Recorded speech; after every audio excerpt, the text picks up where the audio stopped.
Eh bien, êtes-vous prêt à dépasser votre passé? En d'autres termes, y a-t-il des choses que vous auriez aimé ne pas avoir faites ou des choses que vous auriez aimé avoir faites et que maintenant vous n'y pouvez rien? Vous savez quoi? Il est temps de passer outre. Restez donc avec nous et apprenez à le faire.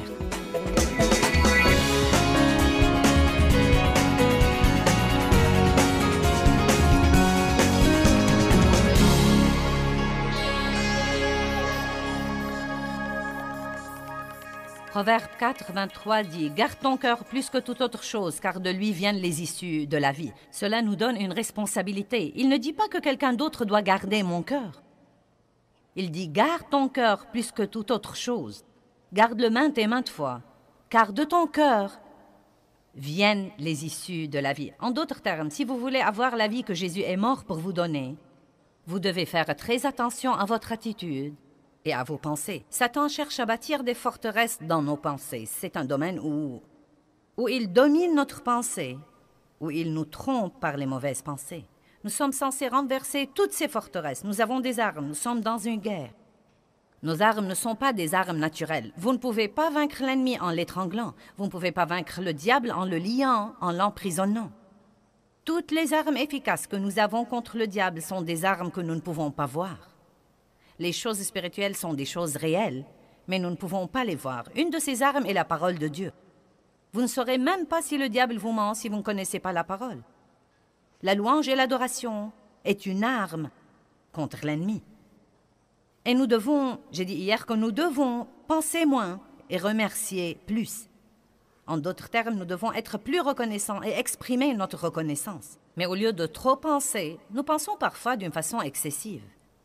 Nous pensons aux choses que nous faisons mal tous les jours et nous oublions de remercier Dieu pour la grâce qu'il nous a donnée pour bien faire peut-être 150 choses. Nous pensons aux 2 choses que nous n'aimons pas dans notre vie et aux 2 choses qui nous exaspèrent chez une personne avec qui nous sommes en relation et nous oublions de remercier Dieu pour toutes les autres choses qui sont positives et qui sont bonnes. La prière est une arme spirituelle.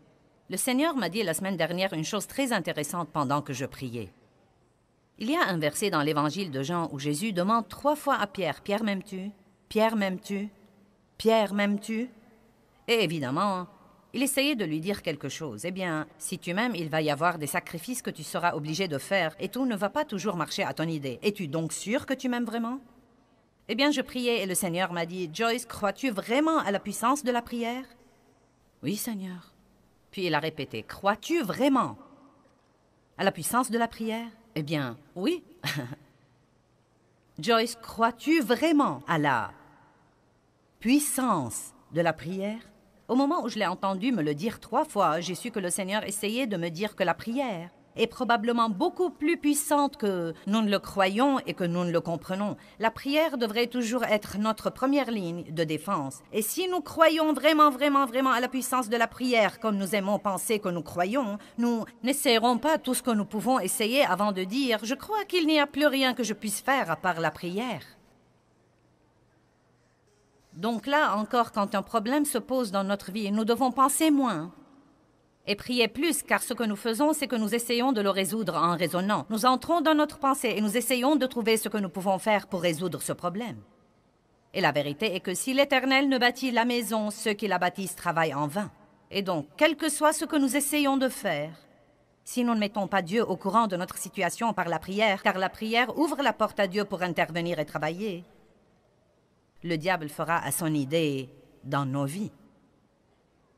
L'obéissance est une guerre spirituelle. Soumettez-vous à Dieu, résistez au diable et il fuira. Et là encore, nous pensons trop parfois à ce que Dieu nous dit de faire et nous pouvons nous en dissuader. Nous devons obéir et non pas voter sur ce que Dieu dit. Marcher dans l'amour est une guerre spirituelle. Romains 12, 21 dit que nous surmontons le mal par le bien. Quand le diable vous attaque, une des choses les plus puissantes que vous puissiez faire, c'est d'être gentil avec les autres. J'ai dit, quand le diable vient et vous attaque, une des choses les plus puissantes que vous puissiez faire, c'est de faire du bien envers les autres. Laissez-moi répéter.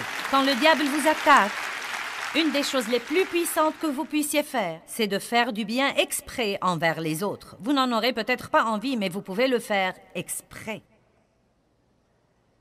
Aussi, passer du temps avec Dieu est une guerre spirituelle. Si vous marchez en présence de Dieu et que vous avez vraiment cette présence de Dieu sur vous, tout autour de vous et avec vous à tout moment, le diable ne saura pas quoi faire de vous. J'ai clôturé l'enseignement de la nuit dernière en disant qu'une pensée trompée engendre une vie trompée. Et mon message aujourd'hui est intitulé « Pensez à vos pensées ». Certains gens s'en fichent de leurs pensées.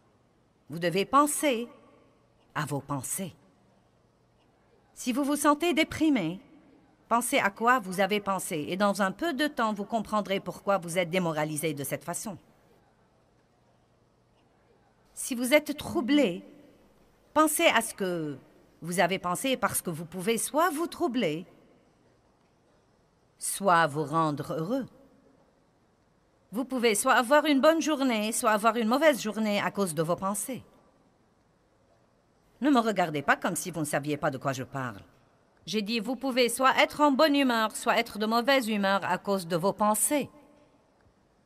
Vous pouvez soit vous rendre malheureux à cause de vos pensées, soit vous remontez le moral à cause de vos pensées. Le diable veut que nous croyions que nous sommes dans un piège et que nous n'y pouvons rien, mais je vous apporte la bonne nouvelle comme quoi il y a quelque chose que vous pouvez faire. Il y a quelque chose que vous pouvez faire au sujet de votre niveau de joie et au sujet de votre niveau de paix. Quelque chose que vous ne pouvez pas faire au sujet du diable et que vous pouvez faire pour avoir une meilleure vie. Et tout cela commence dans votre pensée. La pensée est le champ de bataille. Et si vous n'apprenez pas à penser comme il faut, le diable contrôlera votre vie.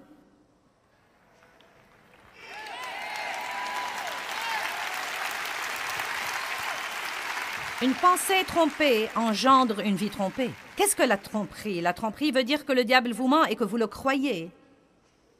Ou que l'ennemi qui travaille par une autre personne vous ment et que vous le croyez. Amen? Vous ne devez pas être trompé. En fait, la Bible nous dit, dans Matthieu 24, 4, « Prenez garde que personne ne vous trompe et ne vous égare. » C'est à nous de veiller à ne pas être trompés. Là encore, si vous ne connaissez pas la parole, vous ne saurez pas que vous êtes trompés. Mon père a abusé de moi sexuellement dans mon enfance pendant de nombreuses années, et donc, le diable a bâti beaucoup de forteresses dans ma pensée. Eh bien, tu auras toujours une vie inférieure, car tu es maintenant une marchandise sale et usagée. Puis j'ai découvert là-dedans que mon avenir n'est censé rien à voir avec mon passé. N'est-ce pas une bonne nouvelle? J'ai découvert qu'il n'est jamais trop tard pour un nouveau commencement. Jamais trop vieux pour prendre un nouveau départ. Qu'on n'a jamais trop de problèmes pour arriver à avoir une bonne vie. Mais avant de savoir ce qu'il y avait là-dedans, je ne savais pas que je croyais un mensonge. Vous devez connaître la parole de Dieu. Dans Genèse chapitre 3, 1 à 6, nous voyons qu'Ève a été trompée par les mensonges de Satan. Quand le diable veut un accès à votre vie, il commence à dire à votre pensée des choses qui ne sont pas vraies. De petites suggestions. Parfois, elles n'ont même peut-être pas l'aspect d'un mensonge. Elles sont juste une petite déformation de la vérité. Et c'est toujours en fait un mensonge. Mais nous ne nous rendons pas compte parfois que ces choses-là sont des mensonges. Vous voyez, que lui a-t-il dit? Eh bien, Dieu vous a-t-il réellement dit? Le ton même de la voix, mais un point d'interrogation. Pourquoi Dieu a dit que vous ne pouviez pas avoir ça? Qu'essaye Dieu de vous refuser? Qu'y a-t-il là-dedans qui serait très amusant et dont Dieu essaye de vous priver? Peut-être que si vous faites ça, il y aura quelque chose que vous pouvez avoir ou que vous pouvez savoir et que vous ne savez pas. Savez-vous qu'a fait Ève? Elle a pensé aux paroles du diable. Et je crois qu'au début, Ève savait dans son cœur que c'était mauvais, car la première chose qu'elle a dite était « Oh non !» Dieu a dit que nous ne pouvions pas faire ça. Et il a joué avec sa pensée, et elle a ensuite commencé à bien penser à ce qu'il disait, et cela avait l'air raisonnable. Puis-je vous dire quelque chose? La foi est déraisonnable parfois. Ce que Dieu nous demande ou nous mène à faire est très déraisonnable parfois. Parfois, ce que Dieu nous demande de faire n'est pas toujours ou il n'est même pas normalement logique. C'est pourquoi nous devons penser avec la pensée de l'esprit et non pas penser avec la pensée de la chair. Et là encore, parfois, vous pensez à l'excès alors que vous devez demander à votre cœur. Arrêtez de vivre par le raisonnement et demandez à votre cœur si vous voulez avoir des réponses justes sur ce que vous devez faire. Peut-être que Dieu veut que vous quittiez un travail et allez en trouver un autre, car ce travail est très exigeant et qu'il vous vole votre famille, et vous vole votre santé, et vous vole votre vie spirituelle. Et peut-être que Dieu vous dit de le quitter et d'aller chercher et en trouver un autre, mais votre pensée entre en action. Et ça alors? Et si? Et ça alors? Et si? Et ça alors? Et si? Et donc, que faisons-nous? Nous passons notre vie à nous occuper de nous-mêmes et nous sommes gênés au-dedans de nous parce que nous n'obéissons pas au Saint-Esprit de Dieu.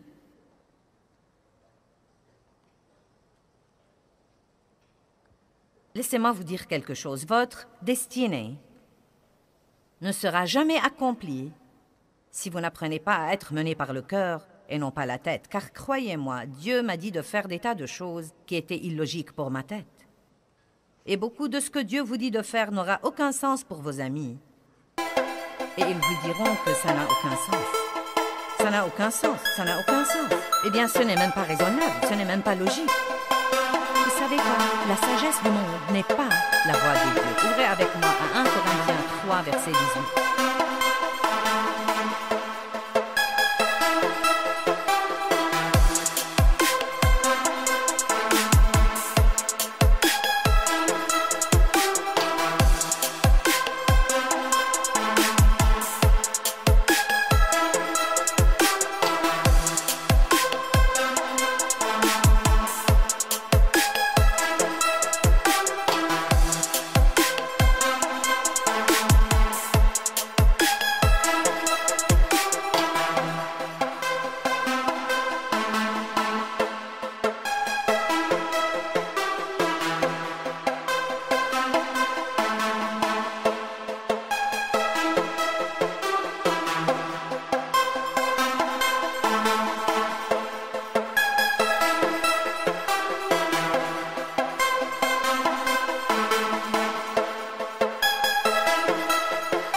Et je ne suggère pas que nous devons tous sortir et voir à quel point nous pouvons être stupides, mais je vous dis que vous devez suivre votre cœur et non pas votre tête. 1 Corinthiens 3, 18 à 20.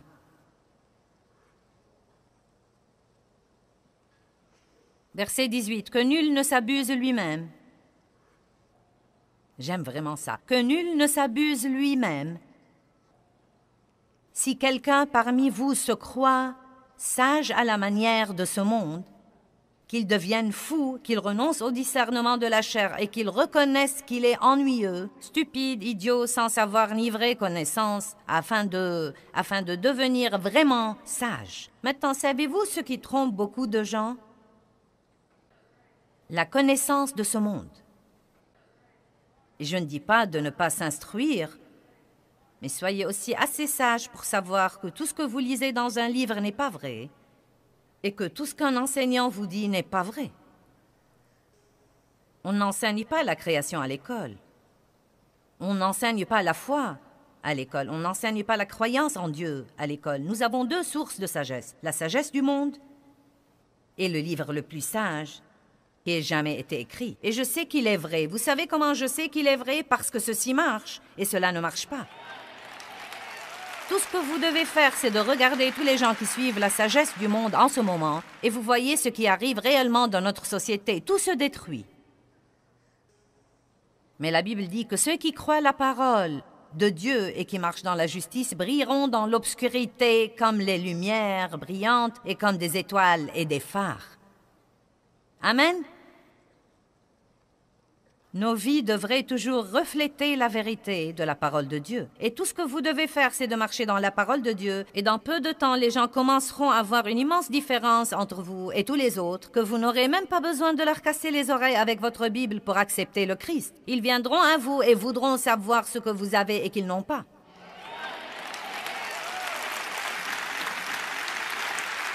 Et là encore, je ne critique pas l'instruction, car l'instruction est merveilleuse, mais je dis qu'il y a un discernement et une sagesse qui la dépassent de loin. Verset 19, « Car la sagesse de ce monde est folie, absurdité et stupidité devant Dieu, car il est écrit, celui qui prend les sages dans leur propre ruse. Et encore, le Seigneur connaît les pensées et les raisonnements des sages humainement, et sait dans sa sagesse qu'ils sont vraiment vains. » Vous savez, l'une des choses très trompeuses, c'est de penser que nous savons tout. De penser que nous savons tout. Par exemple, aujourd'hui, quand vous avez appris que j'allais enseigner sur le champ de bataille de la pensée, vous avez dit « Oh, j'ai déjà lu ce livre-là. » Mais vous savez quoi? Tout ceci est signe que vous pensez déjà que vous savez tout et qu'il ne vous reste rien à apprendre là-dessus. Nous devons nous rendre compte, j'ai besoin de ça. J'ai besoin de ça. J'ai besoin de ça. Parle-moi, Joyce. Parle-moi, Seigneur. Parle-moi. J'ai besoin de ça et de cette aide-là. Vous savez, nous devons toujours être ouverts à ce que Dieu veut nous enseigner. Amen. Je vous prie d'ouvrir avec moi à Romains 12.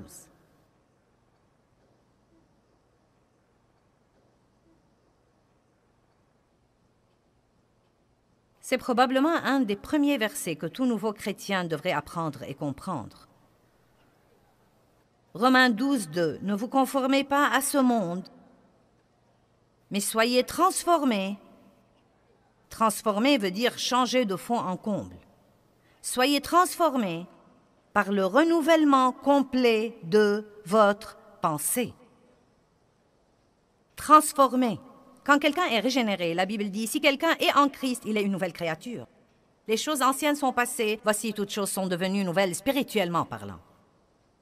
Votre homme spirituel est maintenant tout nouveau et Dieu a un plan extraordinaire pour votre vie. Mais vous savez quoi? Bien que vous soyez régénéré et bien que vous alliez au ciel et bien que Dieu ait un bon plan pour votre vie, et bien que vous puissiez prospérer et vous puissiez réussir et avoir la grâce et avoir tant de bonnes choses qui vous sont réservées, si vous ne renouvelez pas votre pensée selon la parole de Dieu, si vous n'apprenez pas à penser d'une façon différente, vous ne profiterez de rien de tout ce qui vous appartient. Cela ressemble à quelqu'un qui a $1 million à la banque et qui vit dans la pauvreté, soit parce qu'il ignore qu'il l'a, soit parce qu'il ne sait pas comment le retirer. Vous devez renouveler votre pensée. Vous ne devez pas être désespéré, vous ne devez pas être déprimé. Ce n'est pas parce que vous vous sentez déprimé que vous devez rester déprimé. Ce n'est pas parce que vous avez commis une erreur que c'est la fin du monde. Vous n'êtes pas dératé parce que vous échouez. Vous devenez dératé quand vous arrêtez d'essayer. Mais vous voyez, ce n'est que quand j'ai commencé à lire la Bible que j'ai appris toutes ces choses-là. Alléluia. Ne vous conformez pas à ce monde, ne pensez pas comme le monde, n'agissez pas comme le monde, ne désirez pas ce que le monde désire, mais soyez transformés, complètement changés.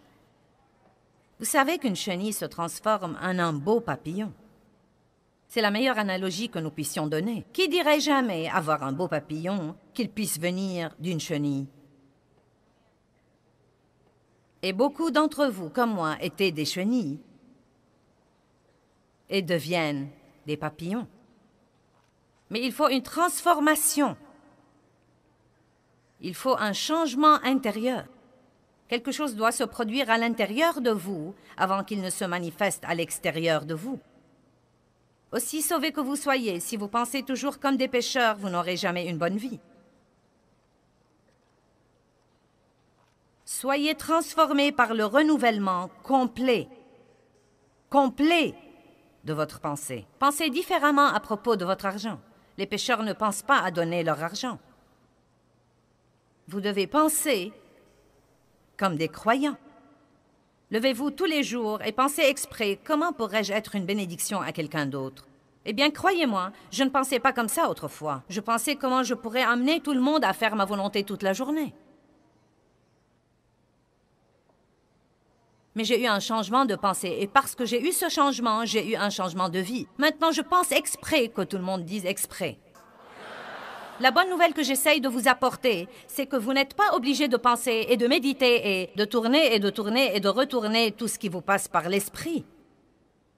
Si vous connaissez la parole, quand une pensée destructive pour votre vie vous passe par l'esprit, vous le saurez sûrement, vous rejetterez cette pensée et vous pourrez ensuite penser à une bonne chose exprès, et quand vous faites ça, il produira du bon fruit dans votre vie. Avant que je n'apprenne ça, je me réveillais et j'ignorais que je pouvais choisir mes pensées, et donc le diable venait et me remplissait l'esprit de pensées égocentriques et égoïstes. Il y avait des jours où je m'allongeais sur mon lit et où je me fâchais contre tout le monde avant même de sortir du lit. Allez, vous savez exactement à quoi je pensais. Je pensais à tout ce que Dave a fait hier et que je n'ai pas aimé, et à tout ce qu'il allait faire aujourd'hui et que je ne vais pas aimer. Et j'avais déjà tout planifié pour que quand il le fera, je saurai ce que j'allais lui dire. Nous avons eu 5 querelles avant même que je ne pose mes pieds sur le plancher. Et j'étais vexée avant même de me lever. Vous pouvez vous vexer émotionnellement. Vous pouvez vous attirer des douleurs physiques à cause de vos propres pensées. Alléluia. Oh, quel changement de vie que de se réveiller le matin maintenant.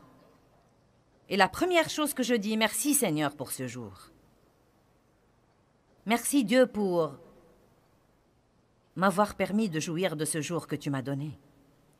Merci pour ma famille et mes enfants. Merci pour m'avoir permis d'être dans le ministère. Montre-moi les moyens dont je peux être une bénédiction aux autres aujourd'hui. Quel changement! Quelle transformation! Ne vous conformez pas à ce monde, mais soyez transformés par le renouvellement complet de votre pensée. Vous savez quoi? Je suis heureuse maintenant. Je suis heureuse. Et je me rappelle quand j'ai été victime d'abus sexuels et quand j'ai eu un mauvais mariage qui était destructif aussi. Je disais au Seigneur quand je priais la nuit, « Dieu, je voudrais vraiment être une femme heureuse un jour. » Car j'ai été si malheureuse. J'ai été si malheureuse toute ma vie. J'ai vécu dans la crainte et le souci et le tourment et la condamnation et la culpabilité.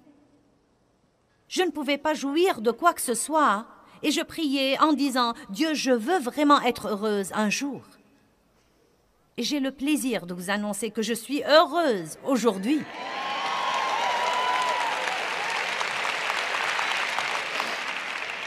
Et je suis même plus contente de vous annoncer que mon bonheur n'est pas basé sur les circonstances. Parce que ce n'est pas vraiment le bonheur, c'est la joie du Seigneur. Mais vous savez quoi? Je pourrais m'attirer une mauvaise humeur par mes pensées. Non, mais je pourrais littéralement aller m'asseoir là, et si je décidais de penser à de mauvaises choses pour 30 ou 40 minutes, non, mais je pourrais honnêtement piquer une crise à cause de mes pensées. Je pourrais avoir une mauvaise attitude à cause de mes pensées et me fâcher contre tout le monde et vouloir les gronder. Je ne supporte plus ces trucs-là. Tout le monde ne fait que m'exploiter et tout le travail ici, c'est moi qui le fais.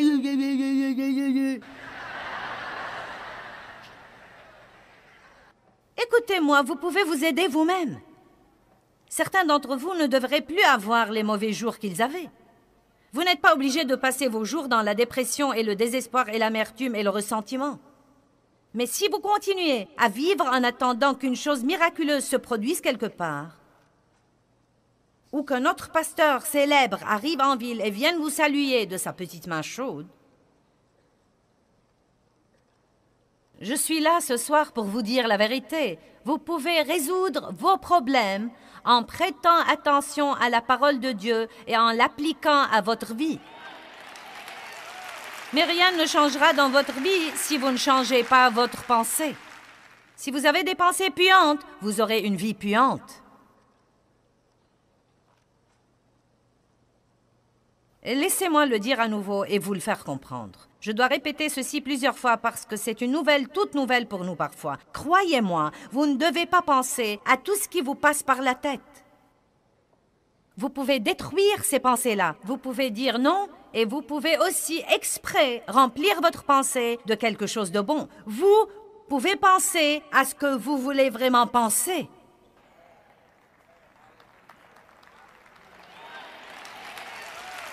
J'ai entendu une demoiselle là-haut dire « Vous savez quoi, j'aime ça, car c'était exactement ma réaction la première fois qu'on a commencé à me dire ça, car je ne le savais pas. » Est-ce que vous pouvez imaginer la condition de la vie des gens dans le monde aujourd'hui qui ne savent pas ça? Et savez-vous combien ça me chatouille de savoir qu'il y a des millions et des millions de gens qui regardent ceci à la télévision et qui ne savaient pas. Ils ne savaient pas avant de regarder cette émission qu'ils ne sont pas obligés de penser à tout ce qui leur passe par la tête. N'est-ce pas passionnant? C'est une bonne nouvelle. Je peux penser ce que je veux penser et le diable n'y pourra rien. Il ne pourra pas me contrôler si je ne le laisse pas contrôler ma pensée. Voilà le problème. Je ferais bien de vous dire quel est le problème. Voilà le problème. Nous avons des mauvaises habitudes dont nous devons nous débarrasser. Nous sommes complètement indisciplinés sur ce plan. Il faut que nous travaillions diligemment avec le Saint-Esprit pour une période de temps systématiquement. Ce n'est pas parce que vous avez entendu ce message aujourd'hui que vous êtes supposé rentrer chez vous et ne jamais avoir une bataille avec votre pensée. Il va falloir combattre, combattre, combattre, combattre, combattre, combattre. Et c'est tellement mieux de combattre pour votre vie et pour votre victoire que de combattre tout le temps le diable qui essaye de vous tuer.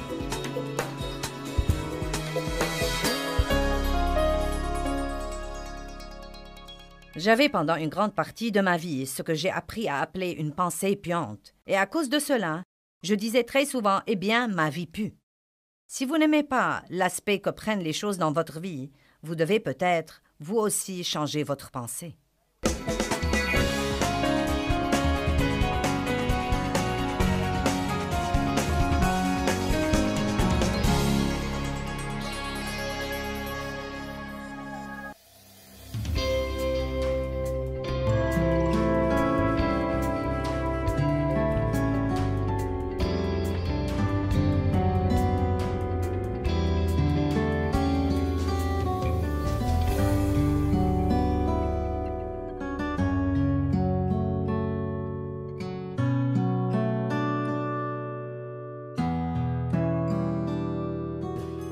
Je te demande de parler par ma bouche aujourd'hui, voir par mes yeux. Dieu parle à travers moi, touche avec mes mains, marche avec mes pieds, ressent avec mes émotions, pense par ma pensée. Me voici, Dieu. Travaille à travers moi.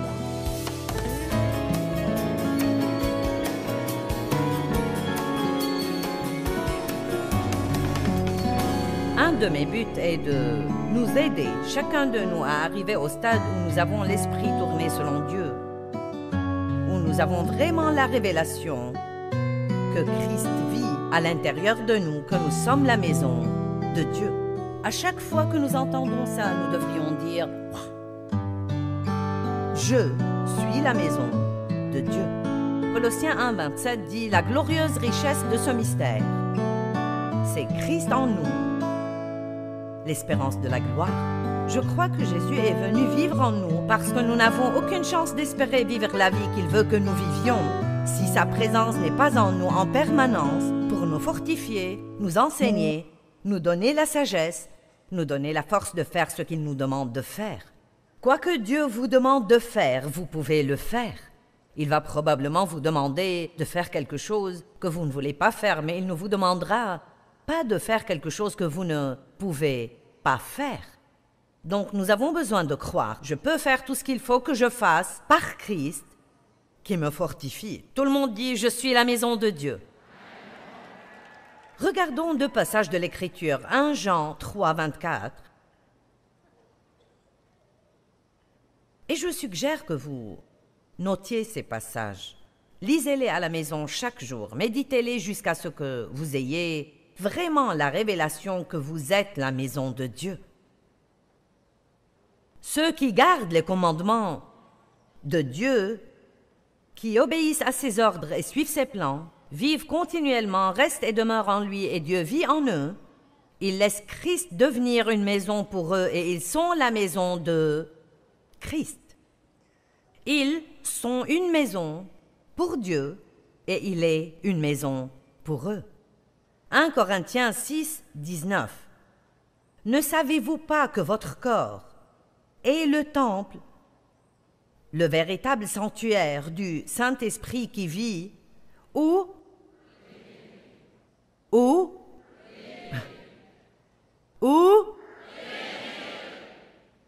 et que vous avez reçu comme un don de Dieu? Vous ne vous appartenez pas, ne manquez pas ce passage. Vous ne vous appartenez pas à vous-même, car vous avez été rachetés à grand prix, achetés pour une valeur élevée et dûment payés, devenus siens. C'est pourquoi honorez Dieu et rendez-lui gloire dans votre corps. J'encourage assez souvent les gens à prendre soin d'eux-mêmes. Prenez soin de vous physiquement, prenez soin de vous mentalement. Vivez une vie équilibrée. Je pense qu'il est important qu'en tant que maison de Dieu, nous paraissions au mieux que nous pouvons, ayons la meilleure santé que nous pouvons avoir, ayons un sourire sur notre visage, au lieu d'avoir tout le temps une attitude de déprimé. Il arrive que vous n'arriviez pas à ne pas vous sentir mal, mais il y a des choses que nous pouvons faire et il faut faire ce que nous pouvons pour honorer Dieu dans nos corps. Pourquoi est-ce important pour moi au point que j'y passe 4 enseignements entiers ici à Atlanta et les diffuse à la télévision tout autour du monde? Pourquoi est-ce si important pour moi de vous faire méditer et comprendre que vous êtes la maison de Dieu? Parce que j'ai été de nombreuses années une chrétienne religieuse. J'aimais Dieu, je croyais que j'étais sauvée, mais je ne savais rien de ce que j'avais obtenu en tant que croyante. Je ne connaissais pas mon héritage de croyante. Je croyais que Dieu vivait tout là-haut, quelque part dans le ciel, et qu'un jour, bientôt au paradis, je pourrais vivre avec lui. Quelle révélation ça a été d'apprendre qu'il était venu vivre en moi afin que j'aie une relation si proche que quel que soit le moment où j'en avais besoin, il était là pour m'aider. Ça, c'est pour moi plutôt énorme. Je veux dire que quelqu'un soit désireux, en particulier quelqu'un comme Dieu, soit désireux pour ma vie tout entière, non mais chaque seconde de chaque moment de ma vie entière, désireux d'être aussi proche de moi, pour venir à mon aide. Je pense que c'est quelque chose qui devrait nous enthousiasmer et nous émerveiller. Je pense que parfois nous nous habituons à ce que Dieu a fait pour nous et ça ne nous émerveille plus. Il y a quelques mois, je disais à Dieu, tu sais, j'aimerais que tu fasses certaines des choses merveilleuses que tu faisais quand j'ai commencé à être rempli du Saint-Esprit. Et tu sais, cette époque me manque et immédiatement la réponse m'est venue à l'esprit. Je fais des choses tout le temps, tu t'es juste habitué et donc elles ne t'émerveillent plus. Et combien c'est vrai! J'ai même pensé écrire un livre intitulé « Émerveillement ». Combien nous avons besoin de rester émerveillés. Je lis le livre d'un homme qui s'appelle A.B. Simpson. Il est allé pour être avec le Seigneur il y a 100 ans, et il disait qu'un des premiers signes d'une vie remplie de l'esprit est l'enthousiasme. L'enthousiasme, nous devrions être époustouflés par Dieu. Et je pense qu'une des choses qui est toujours plus importante, je l'ai reçue récemment dans mon cœur et j'ai médité et réfléchi dessus. C'est comme cela que les choses deviennent plus importantes pour chacun. C'est que nous sommes la maison de Dieu, que Dieu vit en nous, Donc, une des choses que j'aime quand je suis à la maison, c'est que j'y suis à l'aise. Quand je vais rentrer chez moi aujourd'hui, je me sentirai soulagée. Je peux être à l'aise. Bien, puisque nous sommes la maison de Jésus, alors nous devons être sûrs qu'il est à l'aise. En nous. Maintenant, vous voyez où ça nous mène, oui? Nous avons besoin d'en être sûrs car nous l'aimons, l'honorons et l'adorons.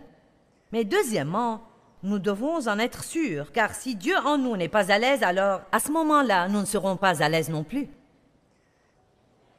Je pense que beaucoup de gens ne se sentent pas bien. Quelque chose les gêne. Ils ne peuvent pas mettre le doigt dessus. Ils ne savent pas exactement ce que c'est. Ils sentent une lourdeur. Ils sont de mauvaise humeur. Qui est d'accord? Je pense que c'est parce que le Saint-Esprit qui vit en eux est attristé par quelque chose qu'ils font, à cause d'une attitude qu'ils ont, la façon dont ils ont parlé à quelqu'un, sans même réaliser ce qu'ils faisaient, sans jamais penser à se repentir. Et donc le Saint-Esprit est attristé, et donc cette personne est attristée. Quand nous nous sentons comme cela, nous devrions nous arrêter un moment et juste dire, « Dieu, y a-t-il quelque chose que j'ai fait qui attriste ton Esprit Saint? Peut-être qu'il n'y a rien. Ne faites pas la chasse aux sorcières chaque fois que vous avez un coup de mou. Mais ça ne fait pas de mal non plus de dire, « Dieu, s'il y a quelque chose que j'ai fait... » Vous savez, si quelqu'un dans ma maison ou quelqu'un dont je suis proche est attristé, je suis dans leur entourage, je le sens. Donc, si le Saint-Esprit est attristé en moi, je vais me sentir attristé. Et vous savez, une des choses dont la Bible dit qu'elle attriste le Saint-Esprit, en Éphésiens 4, en commençant au verset 29, c'est la façon dont nous parlons aux gens. La façon dont nous parlons aux gens. Regardons Éphésiens 4, 29. Nous ne voulons pas rater cette opportunité. Je veux que Dieu soit content en moi. Comme ça, je peux me sentir contente. J'ai quelques personnes ici qui sont d'accord avec moi, donc c'est super.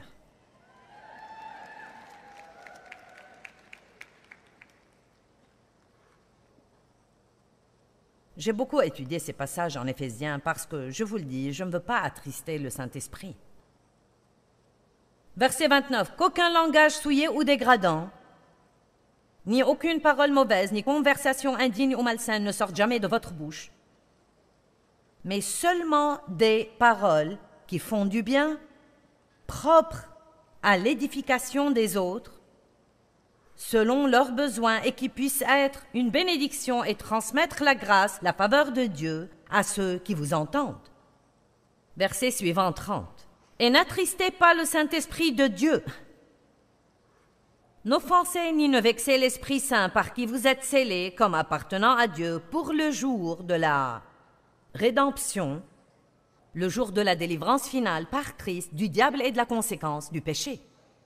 Faites disparaître l'amertume, les frustrations et l'animosité, l'irritation, la colère, la passion, la rage, le mauvais caractère, les calomnies et les paroles méchantes, les injures et les blasphèmes de chez vous, comme toute espèce de méchanceté, rancune, paroles mal intentionnées ou bassesse, de toutes sortes. » Et ensuite, il continue en disant, « Mais au lieu de cela, soyez serviables et aimants et compatissants. » Et bon, je veux juste souligner le point que Dieu est vraiment proche de nous et que quand nous disons des choses méchantes aux autres, ça le blesse. Quand nous maltraitons les gens, ça le blesse. Quand nous gardons du ressentiment et ne pardonnons pas, ça ne nous blesse pas seulement à nous, ça blesse Dieu. Pourquoi ça blesse Dieu? Parce qu'il a payé pour nous un prix énorme afin que nous ayons une formidable vie remplie de joie, paisible, prospère et puissante. Dieu est attristé quand nous sommes malheureux. Si vous avez des enfants, vous savez que vous n'aimez pas les voir mécontents. Vous n'aimez pas les voir faire de mauvais choix ou faire des choses dont vous savez qu'elles leur font du mal. Certains d'entre vous ont des enfants qui font maintenant des choses qui détruisent leur vie. Et c'est juste une des plus grandes douleurs que vous ayez dans votre vie. J'ai entendu récemment qu'une mère ne peut jamais être plus heureuse que son enfant. Nous n'aimons pas que nos enfants ne soient pas heureux, et Dieu n'aime pas ça non plus. J'espère et je prie que Dieu m'utilise aujourd'hui pour amener cette relation avec Dieu à un niveau plus personnel et intime. Il vit en nous et nous pouvons mettre un sourire sur sa face et peut-être même une larme dans ses yeux. Je veux que Dieu soit à l'aise en moi. Jésus réside dans notre maison. Et pourtant, nous respectons plus certains invités qui me font que passer, que nous respections Dieu qui vit et demeure en nous. Une fois, j'étais en train de faire une crise de colère contre mes enfants. Et vous savez, si nous sommes honnêtes, quand nous sommes jeunes mères et que nous avons beaucoup de responsabilités et que nous ne sommes pas encore matures en Dieu et que nous sommes encore pleines de problèmes du passé, nous sommes frustrés et nous le faisons subir à nos enfants. Je ne parle pas de les maltraiter ou de les battre, je parle juste de vous êtes frustrés et chaque petite chose qu'ils font vous fait sortir de vos gonds. Et donc, j'étais énervée la plupart du temps et c'était parce que je me sentais coupable, j'étais accro de culpabilité, je ne me sentais pas bien si je ne me sentais pas mal.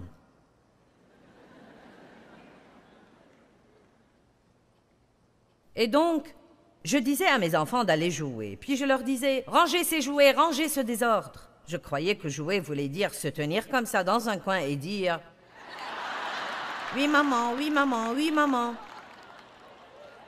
Un jour, quelque chose m'a fait sortir de mes gonds. « Mais rangez ce désordre, je passe mon temps à ranger ici et là. Vous ne faites que mettre du désordre, vous ne pouvez pas faire une seule chose correctement. »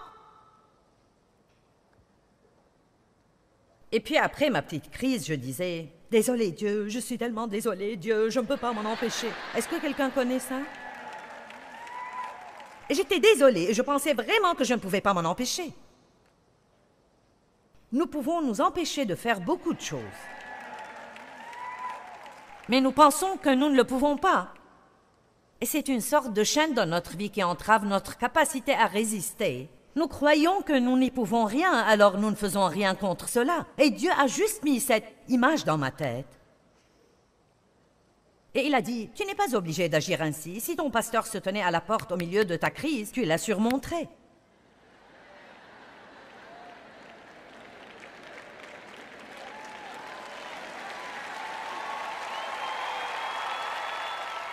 Je veux dire, j'aurais répondu à la porte, loué soit le Seigneur. Gloire à Dieu, je suis très contente de te voir. Les enfants, oh oui, les petits chéris, ils sont en train de jouer.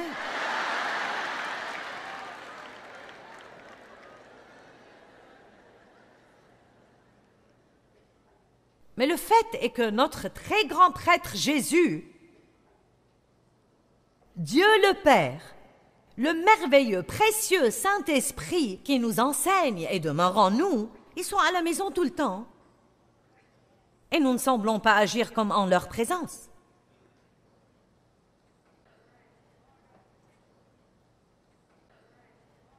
Dieu, je prie que tu mettes une double portion d'onction sur ce message et que les gens les comprennent, que je le comprenne, que nous le comprenions tous, que les gens qui regardent la télé le comprennent. Dieu voit tout ce que nous faisons, il voit tout. Il entend tout ce que nous entendons. Nous ne le laissons pas à l'église le dimanche matin. Nous sommes sa maison. Nous sommes la maison de Dieu. Ça m'émerveille chaque fois que je dis cela. Nous devons apprendre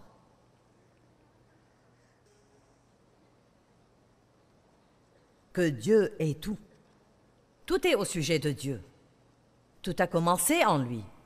Tout est maintenu en lui. Tout finit en lui. Et il doit être le centre de votre vie et le numéro 1 dans la moindre chose que nous faisons. Regardons Romains 12, 1. Je vais vous montrer un passage de l'Écriture que vous devriez proclamer pour vous-même régulièrement. Paul a dit, « Frères, puisque Dieu a ainsi manifesté sa bonté pour nous, je vous exhorte à consacrer de manière décisive vos corps, représentant vos membres et toutes vos facultés, comme un sacrifice vivant et saint, voué à consacrer et agréable à Dieu. C'est là la louange et le service raisonnable, rationnel et intelligent que vous lui devez. Au lieu de se lever le matin et donner à Dieu la liste des 25 choses que vous avez à faire ce jour-là, jusqu'au sourire,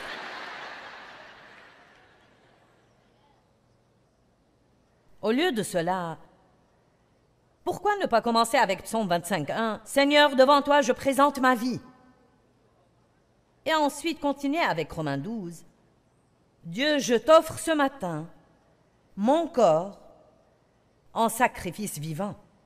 Toutes mes facultés, tous mes sens, je te les offre, Dieu. Je te demande de parler par ma bouche aujourd'hui, voire par mes yeux. Parle à travers moi. Touche avec mes mains, marche avec mes pieds. Ressens avec mes émotions, pense par ma pensée. Me voici, Dieu. Travaille à travers moi, utilise-moi. Je veux être ton représentant dans le monde aujourd'hui.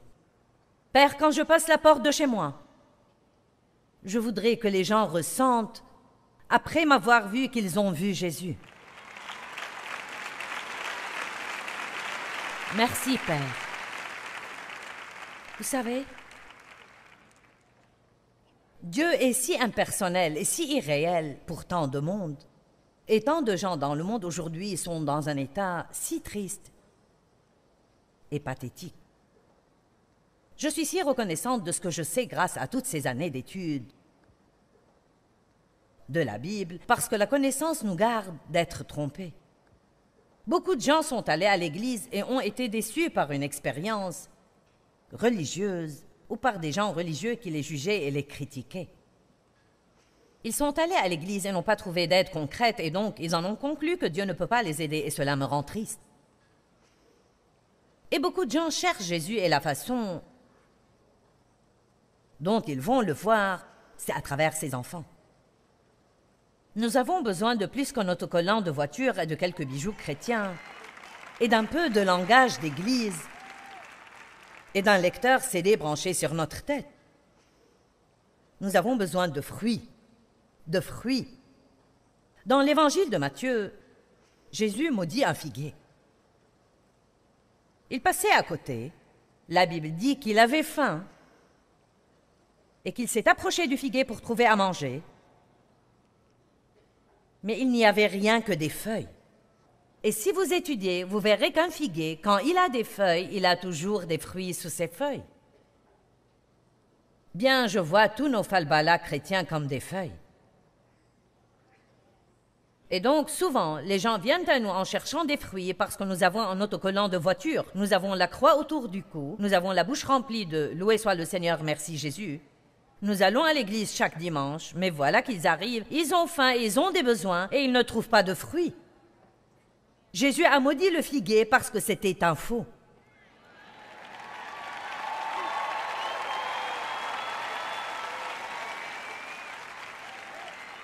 Je ne veux pas être en toc. Je refuse d'être d'une certaine manière ici et d'une autre manière à la maison derrière ma porte.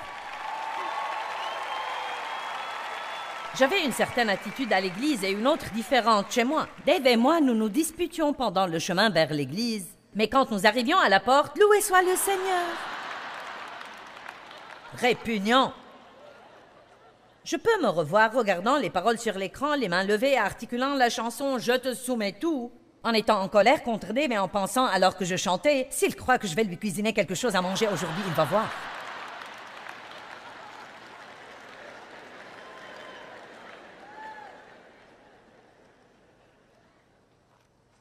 Donc, si nous allons faire cela, si nous allons faire cette chose chrétienne, alors pourquoi ne pas prendre la décision aujourd'hui de mettre son nom sur le titre de propriété de la maison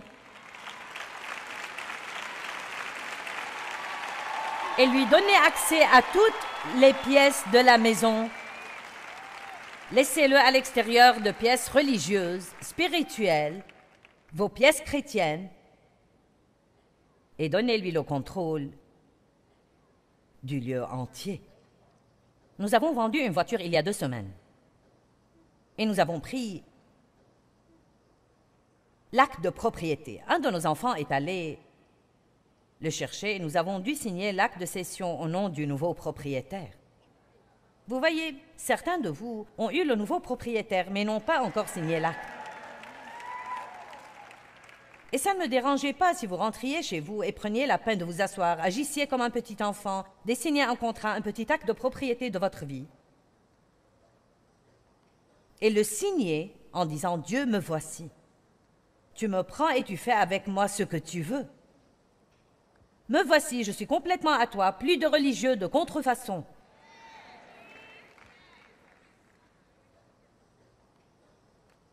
Fais ce que tu veux avec moi. Nous devons être sûrs que nous gardons Dieu au premier plan dans nos vies. Le temple ou le sanctuaire, chez les païens, est un lieu de dévotion qui contient des idoles. Chez le peuple de Dieu, c'est sa maison où demeure sa présence. Nous sommes le sanctuaire de Dieu. Est-ce qu'un chrétien peut aussi adorer des idoles? Oui. Vous dites, attends, je ne ferai pas ça. Absolument n'importe quoi peut devenir une idole. Je dois vous dire qu'il y a eu un temps dans ma vie où ce ministère est devenu vraiment une idole pour moi. Quand j'ignorais de fait la sagesse de Dieu pour faire des choses dont je pensais qu'elles allaient aider mon ministère. Et je suis reconnaissante de ce que j'ai appris et que je peux dire maintenant non à ce à quoi Dieu dit non, et oui à ce à quoi il dit oui, sans faire attention à ce que les gens vont penser ou dire. Mais ça n'a pas toujours été comme cela. Exactement comme n'importe qui débute, j'avais beaucoup de Dieu en moi, mais aussi beaucoup d'ambition humaine. J'avais été maltraitée dans mon enfance, je ne me sentais pas bien avec moi-même. Je tirais ma valeur de ce que j'accomplissais, et donc je voulais être la plus grande, la meilleure et le masque de tout. Mais pour les mauvaises raisons. Je ne savais pas que ma motivation n'était pas juste du tout. Une des raisons pour lesquelles le Saint-Esprit vit en nous est de constamment nous purifier et nous enseigner. Merci Dieu de ce que nous continuons d'apprendre et de ce qu'il nous enseigne. Notre travail peut devenir une idole. L'argent peut devenir une idole. Posséder des choses peut devenir une idole. Une personne que vous aimez peut devenir une idole. Vous dites, que veux-tu dire par là? Vous allez vous prosterner devant eux et faire ce qu'ils veulent avant de vous prosterner devant Dieu et faire ce qu'il veut. 1 Corinthiens chapitre 6, verset 19 dit que nous sommes le temple de Dieu, ce qui veut dire que nous sommes le foyer ou la maison de Dieu.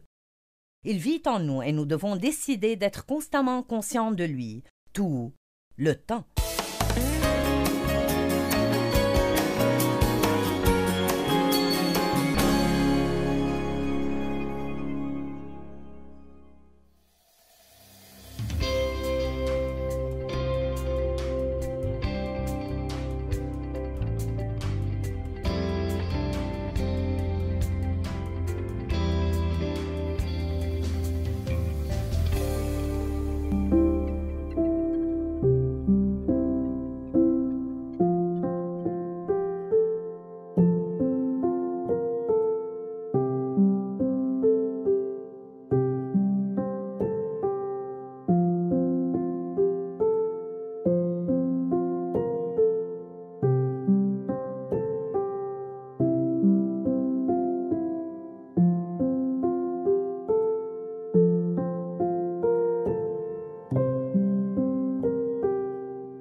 Écoutez-moi, si vous bougez dans le timing de Dieu, il y aura toujours une onction de Dieu qui va le rendre faisable et même relativement facile.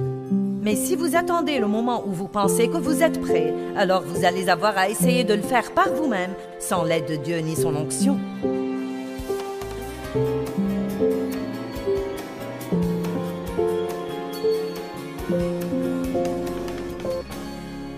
Un de mes buts est de nous aider, chacun de nous, à arriver au stade où nous avons l'esprit tourné selon Dieu, où nous avons vraiment la révélation que Christ vit à l'intérieur de nous, que nous sommes la maison de Dieu.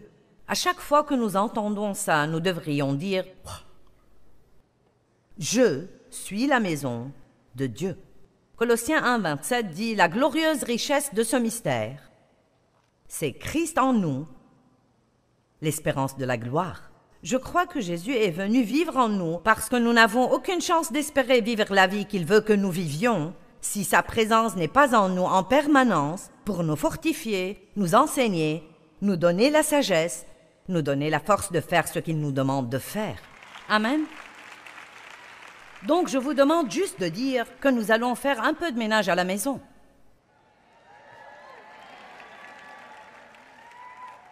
Et nous allons parler de votre cœur, la maison de votre cœur où Jésus habite. D'abord, il y a beaucoup de pièces dans une maison. La première pièce à laquelle nous voudrions penser et s'assurer qu'elle est propre est la salle d'études ou la bibliothèque qui sont vos pensées. À quelle sorte de choses pensez-vous? Et si vos pensées étaient soudainement réalisées en un film où tout le monde pourrait voir ce qu'il y a là-dedans?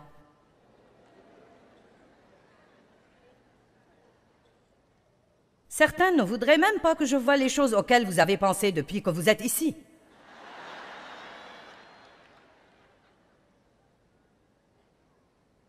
Eh bien, je me demande combien elle a payé pour la bague qu'elle porte.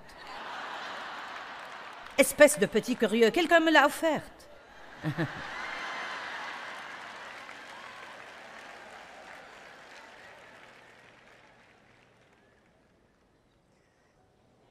Eh bien...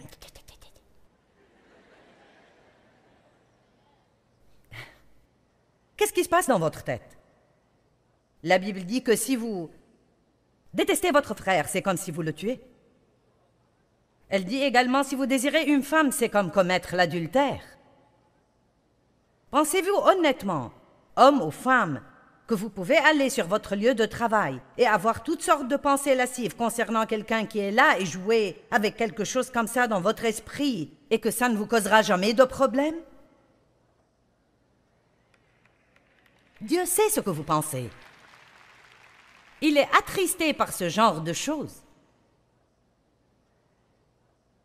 Philippiens 4 dit « Au reste, frères, que tout ce qui est vrai, honorable, bon, juste, pur, aimable, vertueux et digne de louange soit l'objet de vos pensées. » 2 Corinthiens 10 dit « Car les armes avec lesquelles nous combattons ne sont pas charnelles, mais elles sont puissantes devant Dieu pour renverser des forteresses. » Nous renversons les raisonnements, les imaginations et toutes les choses prétentieuses qui s'élèvent contre la connaissance de Dieu. À chaque fois que nous entendons ça, nous devrions dire « Travaillons à penser aux choses auxquelles Dieu voudrait que nous pensions. » Quand vous vous surprenez à penser à quelque chose qui n'est pas de Dieu, et le Saint-Esprit vous en convaincra si vous lui en faites la demande, dites vite « Oh Dieu, je suis désolé. » Parfois, une pensée peut traverser notre tête et nous pensons « Mon Dieu, suis-je au moins sauvé ?» Mais le diable est capable d'interférer dans nos pensées. Ce ne sont pas vos pensées jusqu'à ce que vous les preniez et les méditiez. M'avez-vous entendu? L'ennemi peut mettre une mauvaise pensée dans votre esprit. Vos pensées sont un champ de bataille. Mais elles ne deviennent pas vos pensées tant que vous ne les méditez pas et ne les tournez encore et encore en vous. Et plus vous pensez à quelque chose, plus il fait partie de vous. Qu'en est-il de la salle à manger de la maison? Où sont votre appétit et tous vos désirs? Pouvons-nous changer cette salle pour Dieu? Dieu, je sais qu'il peut y avoir beaucoup de choses que je désire, mais je veux juste être clair aujourd'hui sur le fait que je ne veux que ce que tu veux. Donc si je veux quelque chose que tu ne veux pas, ne me le donne pas. Nous parlions ce matin, moi et l'une des filles avec qui je voyage, et elle a dit ils étaient un peu plus calmes à Atlanta que dans le dernier endroit où nous étions. J'ai dit, c'est à cause de ce que j'enseigne. C'est un message où tu grognes d'abord et tu cries plus tard.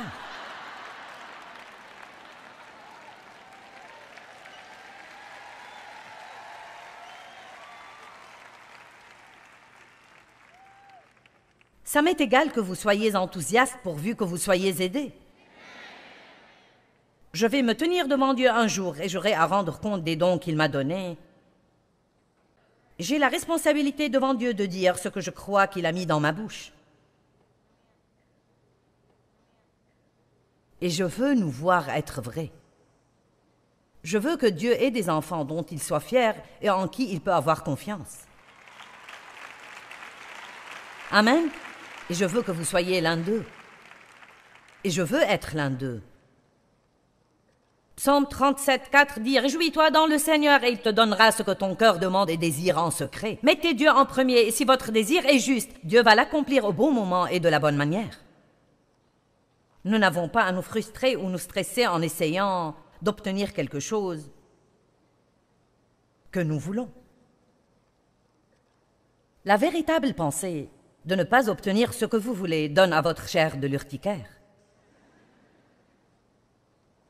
Dieu est plus intelligent que nous. Jacques 4, 1 et 2. Il arrive que nos désirs, qui sont les choses que nous voulons, soient la cause principale des problèmes dans notre vie. D'où viennent les luttes? D'où viennent les conflits? Les disputes, d'où viennent les batailles et les querelles parmi vous, sinon de vos désirs et de vos passions charnelles qui font la guerre continuelle dans vos membres. Je veux, je veux, je veux, je veux, je veux, je veux, je veux, je veux, plus, plus, plus, plus, plus, je veux plus, je veux plus, je veux, je veux, je veux, plus, plus, plus, plus, je veux, je veux, je veux plus.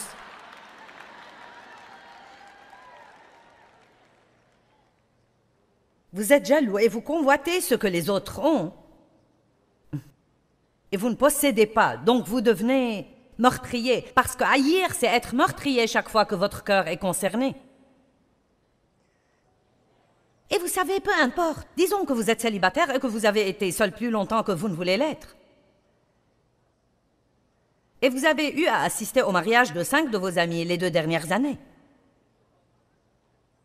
Et pour dire vrai, tout au fond, à l'intérieur, vous avez un petit ressentiment là et une petite jalousie et une petite attitude.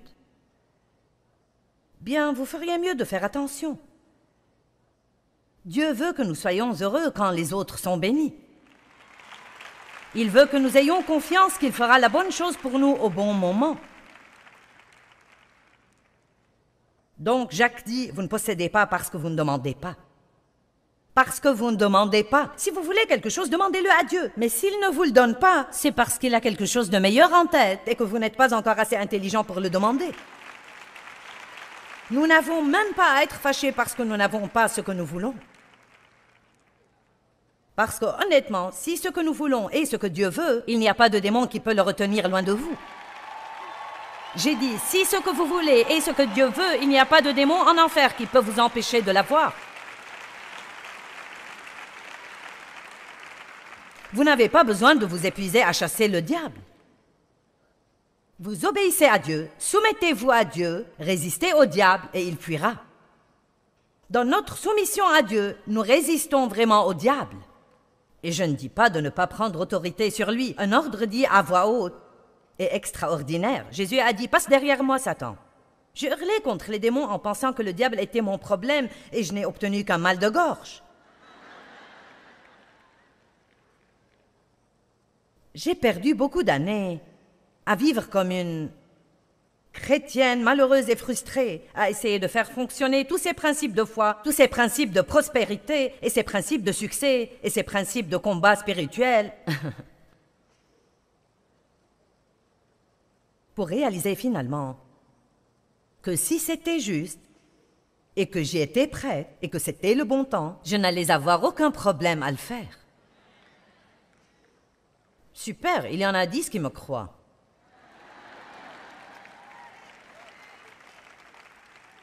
Je suis tellement encouragée que vous receviez beaucoup.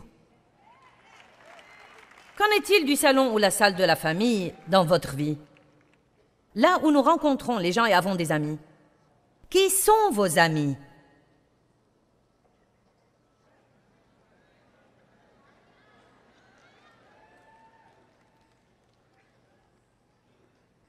La Bible dit de ne pas sortir avec des gens en colère.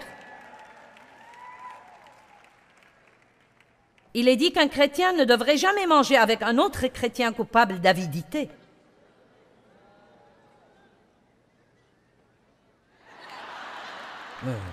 Vous pensez, eh bien alors, je ne vais pas avoir d'amis.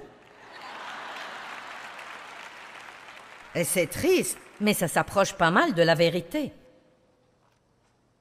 C'est pourquoi nous avons besoin de grandir. De quoi parlez-vous à la table avec les amis? Et quand vous vous asseyez dans le salon de votre vie avec des amis? Est-ce une conversation que Dieu peut enregistrer dans son livre de souvenirs et qui le fait sourire? Ou est-ce que ça attriste le Saint-Esprit?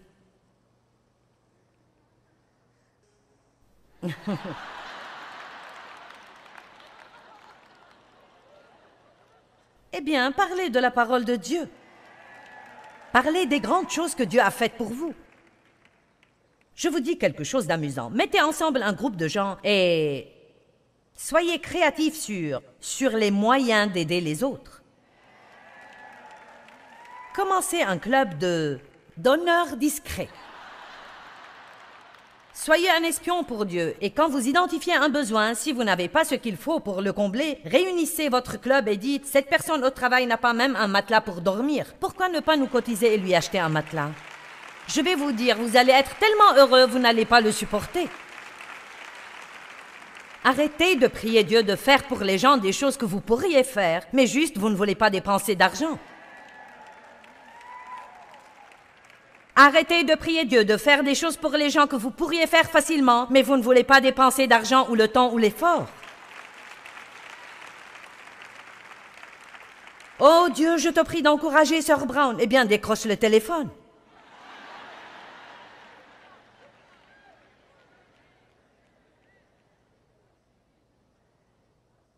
Bien Dieu, je te prie que tu aides cette mère célibataire au travail. Elle est sur le point de craquer parce qu'elle n'a jamais de temps pour elle. Va garder ses enfants une soirée et dis-lui de sortir.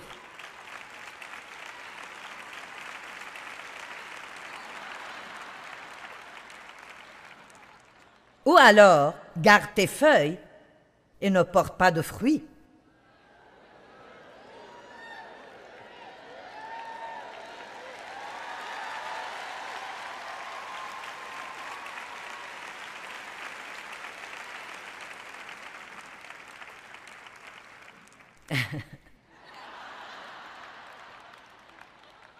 Et puis, lorsqu'il s'agit d'amis et des gens que nous fréquentons, essayez de ne pas avoir un besoin si intense des gens. Ne vous laissez pas entraîner. Aimez tout le monde. Aidez les gens, mais ne vous laissez pas entraîner dans leurs problèmes, dans leur vie, et vous voulez tout savoir à leur sujet, vous mêlant de toutes leurs affaires. Il n'est pas nécessaire de vous mêler des affaires de quelqu'un d'autre. Vous avez assez à faire avec les vôtres. Et moi aussi. Moi aussi. Pendant que nous en sommes là, allons dans la cuisine pour 1 minute. Et si vous soumettiez votre manger à Dieu?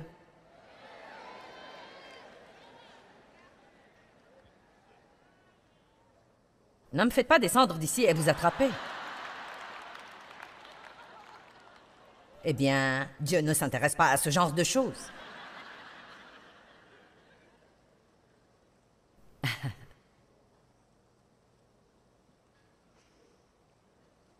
Et si vous laissiez Dieu entrer dans la salle de bain, comme ça vous remettriez du papier toilette quand il n'y en a plus.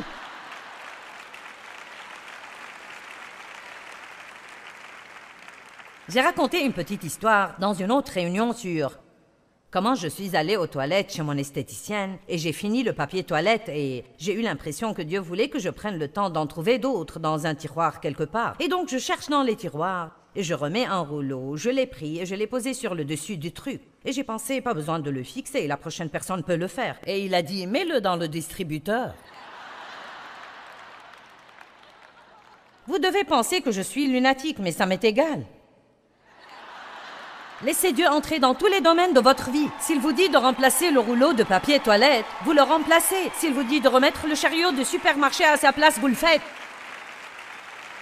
Si nous ne sommes pas prêts à obéir à Dieu pour de petites choses, nous n'allons pas lui obéir pour de grandes choses.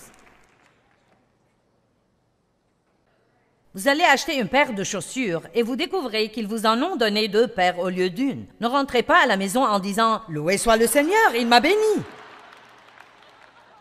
Vous n'allez pas leur voler des chaussures.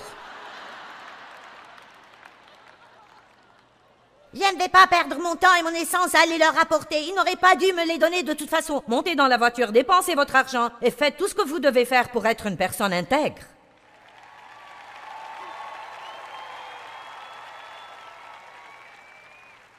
Et si vous invitiez Dieu dans la salle de travail de votre vie, faites-vous quelque chose avec votre vie qui porte des fruits?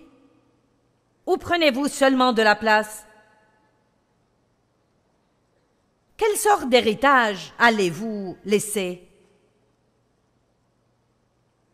L'année dernière, en décembre, mon seul parent, mon frère, est mort dans un immeuble abandonné. Le plus triste, c'était que quand ils m'ont envoyé ses effets personnels, tout tenait dans une petite enveloppe de 8 cm et demi sur 11 et il est resté encore beaucoup de place. Ses effets personnels, ce qu'il restait de sa vie.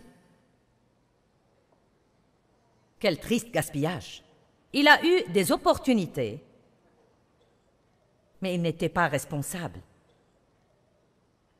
Il avait beaucoup de problèmes, drogue, alcool, mauvaises relations, dettes, toutes sortes de choses. Il a vécu avec nous pendant 4 ans, nous l'avons aidé. Il s'est remis sur pied. Il était en forme, il avait de jolis vêtements, conduisait une jolie voiture, il travaillait pour le ministère. Mais dès qu'il est sorti seul à nouveau, vous savez quoi? Personne ne peut vous aider si vous ne vous aidez pas vous-même.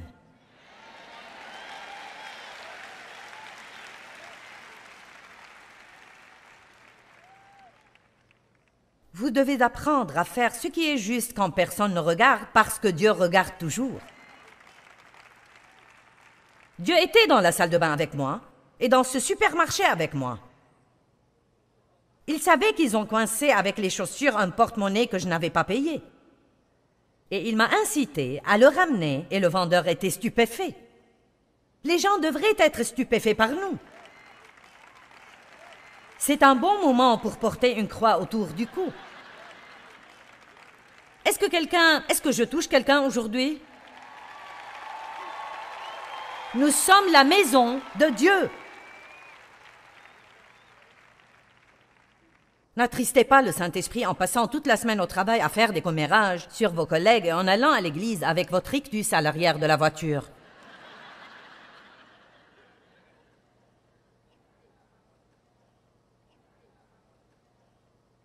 Et votre salle de divertissement?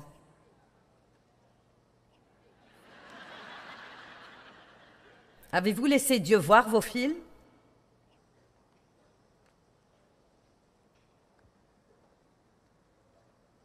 Vos divertissements? Le choix de vos amis? Il n'y a rien de mal à avoir du bon temps et à danser, je ne pense pas. Je suis sûre que quelqu'un va m'écrire une lettre, mais vous savez, je veux dire, mais il pourrait y avoir quelque chose de mauvais si vous dansez d'une manière lascive et horrible. Il n'y a rien de mal à un bon film, mais vous allez devoir en arrêter certains.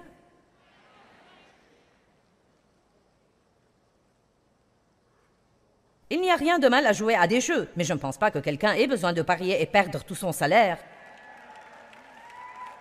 à cause de mauvaises habitudes de quelque sorte.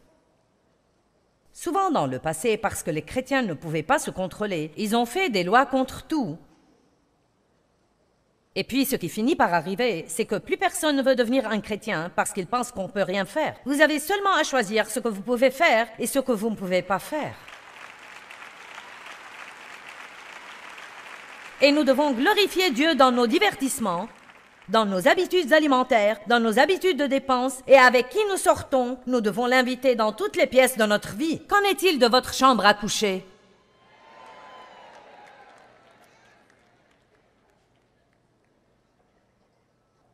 Oh, Joyce.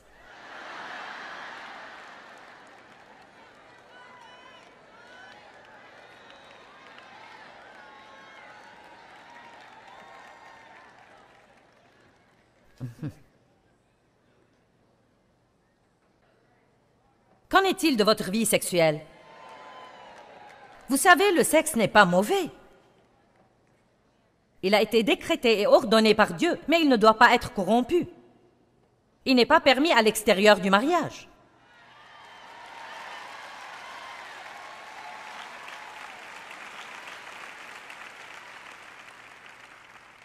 Maintenant, s'il vous plaît, n'éteignez pas votre télévision.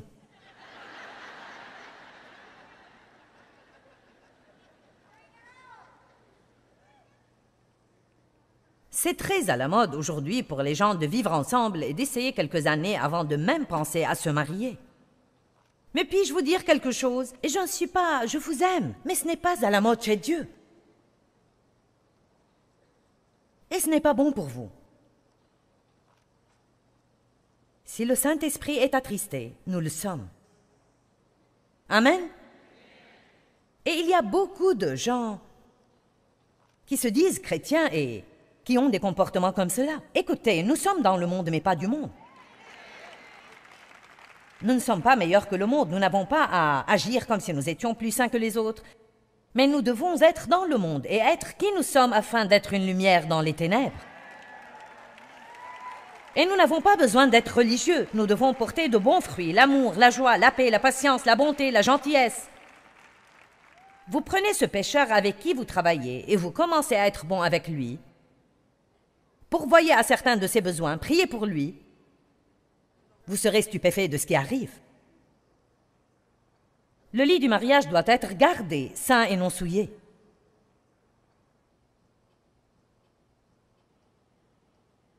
La pornographie n'aurait pas mis Jésus à l'aise.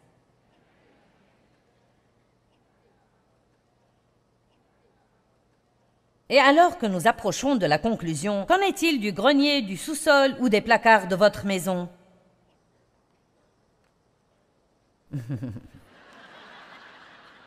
Nous devrions passer dans le garage.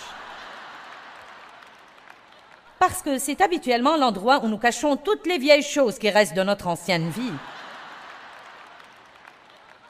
Les choses que nous gardons, même si nous ne pensons pas vraiment qu'elles vont encore servir, mais nous voulons les garder juste au cas où.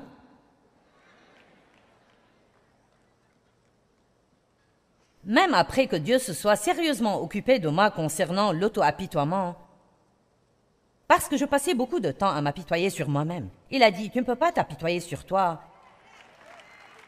et être puissante. Je ne peux pas être puissante ici et pleurer chez moi parce que Dave regarde un match de football.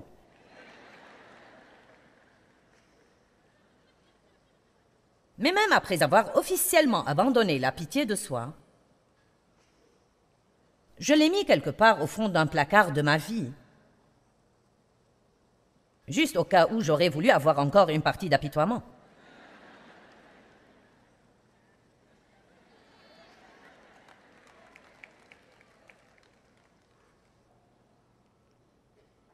Et si on se débarrassait de tout ce qui ne plaît pas à Dieu?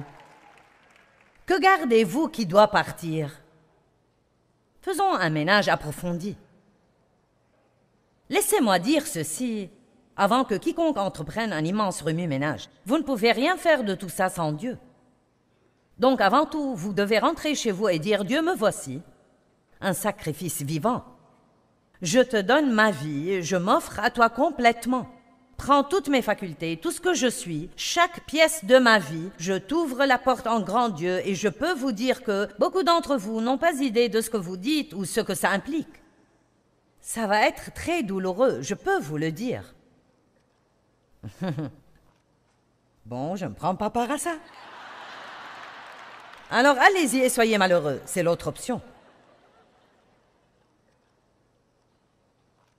Je n'avais pas idée de ce que j'étais en train de dire à Dieu quand j'ai commencé à faire des prières comme celle-là.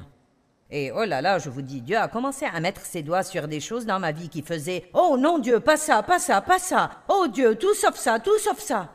Oh Dieu, ne me fais pas faire ça. » Il est temps de nettoyer la maison, messieurs, dames. Vous avez un invité divin qui vit et demeure en vous en permanence. Vous êtes la maison de Dieu. 1 Corinthiens chapitre 6 verset 19 dit que nous sommes le temple de Dieu, ce qui veut dire que nous sommes le foyer ou la maison de Dieu. Il vit en nous et nous devons décider d'être constamment conscients de lui, tout le temps.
Năm tháng xưa mình là của nhau,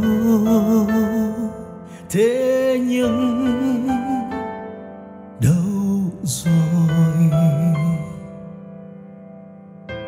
Trong giấc mơ của người giờ đây có anh không, người hỡi? Bao đắm say ta có bên người còn đâu, làn tuyết trắng mùa đông khóc nhau. Nhìn từng con phố ngày xưa vắng lạnh, nhìn làn tuyết trắng buồn sẽ có quay. Ngày xưa ấy một lần lầm lỡ, thế nhưng lại đau vì ta mất nhau. Người không thứ tha đời ta ngỡ ngàng, để cho thương nhớ về trong lỡ làng. Ngày ta xa một ngày mùa đông, tuyết rơi lạnh cóng, xót xa hoài mong. Bóng tuyết rơi một đời tạ tới, đóng băng